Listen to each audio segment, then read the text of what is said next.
Hi, this is Daryl Myatt from Keller, Texas. Today is Wednesday, July 15th, 2009. I want to talk to you today about something that's happening over in the Middle East. It has been said in the news, you may have heard this. I'm reading from the Jerusalem Post, and it says that 2 IDF warships crossed the Suez to the Red Sea.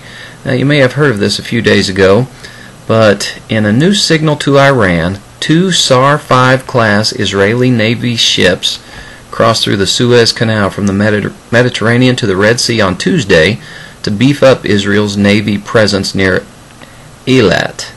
Now, you may remember that a few weeks ago a Dolphin class submarine passed through the international waterway for the first time ever. Now, this Dolphin class submarine has the capability to launch underwater and to also launch nuclear-tipped missiles. Big development, I think.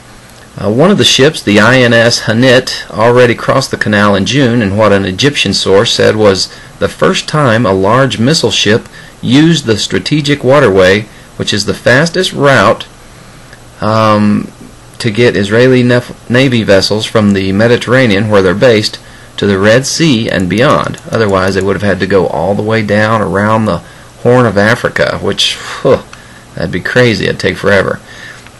The significance of the move is debatable, but could be interpreted as a message to Iran and a demonstration of strengthening of ties between Egypt and Israel. Iran has recently deployed several of its Navy ships in the Gulf of Aden and near Eritrea. In the event of a conflict with Iran, and if Israel decided to involve its 3 Dolphin-class submarines, which, according to foreign reports, can fire nuclear-tipped cruise missiles and serve as a second strike platform, the quickest route would be to sail them through the Suez Canal. Going through the canal would also be the only way to get to the Gulf of Oman without refueling. So what does this mean? This means things are getting a little tense. Okay, just last week, our very own President Barack Obama said that Israel is a sovereign nation and we don't have any right to tell them what to do. Okay, he said that in one breath and then basically turned around and said, okay, Israel, you need to stop building new buildings in Judea, in Samaria. You need to stop building in this area. You need to stop building over here. So in one breath they'll say that Israel's a sovereign nation and no other nation has the right to tell them what to do, and then in the very next sentence he'll say, however, you need to stop building here, here, and here, and he'll tell another sovereign nation what to do. So which is it? I wish he'd make up his mind. I'm kind of getting tired of the double-mindedness of our current president.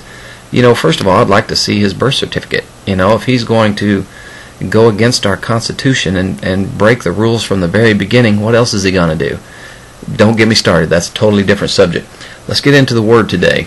Let's go to Psalm 121:4, and that says, indeed, he who watches over Israel will neither slumber nor sleep. The Lord watches over you. The Lord is your shade at your right hand. Okay, the Lord is watching over Israel. Let's go to Psalm 131 and verse 3. That says, O Israel, put your hope in the Lord, both now and forevermore. Okay, we already know that at some point in time, all nations will come against Israel. That's not this war that we're looking at. What we're looking at here is we are at the threshold of the 6th trumpet war. Okay, if you're not familiar with that, it's in Revelation. And it talks about the 6 trumpets.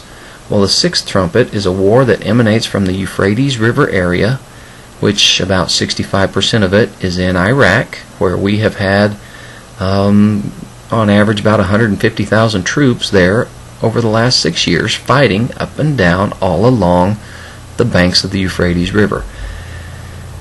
This war has only grown. Yes, recently we did pull our troops out of the major urban areas, the big cities, and have turned over the reins to the Iraqi government and the military.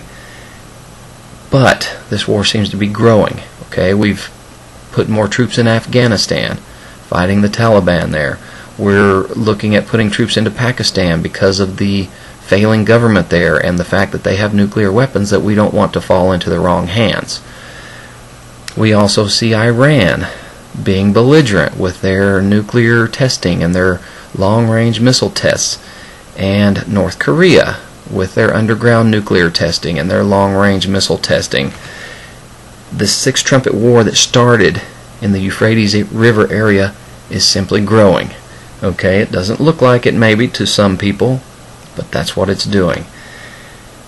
And now, just last week, Saudi Arabia gave Israel the green light to fly over their country to go attack Iran. Why would they do this? Well, Saudi Arabia has developed that old Muslim theory that the enemy of my enemy is my friend. And Iran is getting to be too big for the rest of the Middle East. You know, other nations in the Middle East are getting concerned with Iran's nuclear ambitions. They don't want to see a nuclear Iran. In fact, it would benefit Saudi Arabia if Iran's nuclear weapons never got a chance to develop. So, it's funny that last week our Vice President, Joe Biden, gave the green light to Israel to strike Iran if they wanted. They didn't say they could fly over Iraqi airspace because America controls the Iraqi airspace because we have 145,000 troops there right now and are pretty much controlling the Iraqi airspace, but America would not give Israel permission to fly over Iraq to go bomb Iran. But Saudi Arabia has.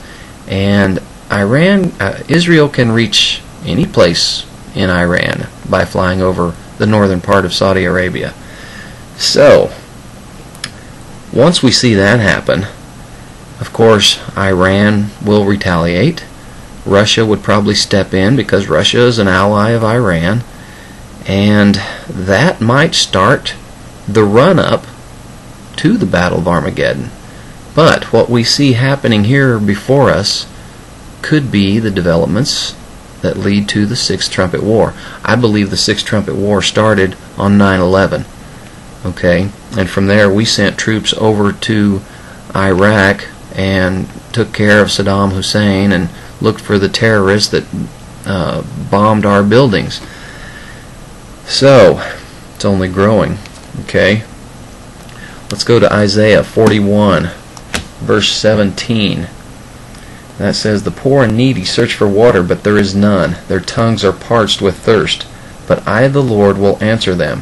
I, the God of Israel, will not forsake them." The God of Israel will not forsake them. Let's go to Isaiah 43, verse 15. Isaiah 43:15 says, "I am the Lord, your Holy One, Israel's Creator, your King." Israel's Creator. Okay, let's go over to Ezekiel 37, verse 22. And that says, "I will make them one nation in the land, on the mountains of Israel. There will be one king over all of them, and they will never again be two nations, or be divided into two kingdoms." Never again will Israel be two nations, or never again will they be divided into two kingdoms. What is our president working on right now? The peace process. They're trying to force Israel to give up some of their land to create the Palestinian state. Think it's going to work? Not if it's done by man. It won't work. Only God has sovereignty there. Let's go to Joel 3, verse 2. "I will gather all nations and bring them down to the valley of Jehoshaphat. There I will enter into judgment against them concerning my inheritance, my people of Israel. For they scattered my people among the nations and divided up my land." I don't think if I were the president I would be looking to anger God because dividing his land will apparently make him very angry. Let's go to Joel 3, verse 16. "The Lord will roar from Zion and thunder from Jerusalem. The earth and the sky will tremble, but the Lord will be a refuge for his people, a stronghold for the people of Israel." Okay, never fear Israel. God is on your side. Let's go to Romans 11, verse 26. And that says, "And so all Israel will be saved, as it is written, the deliverer will come from Zion. He will turn godlessness away from Jacob. And this is my covenant with them, when I take away their sins." Ooh, there's a lot going on in the world. Watch, pray, and spread the good news of Jesus Christ, because these 2 billion that will die in the 6th trumpet war need to be saved before it's too late. Let's pray for them. Let's pray for the leaders of the world. Let's pray for the protection of Israel. God bless you. God keep you. Good Lord willing, I'll be back again tomorrow to continue our Revelation study. Good night.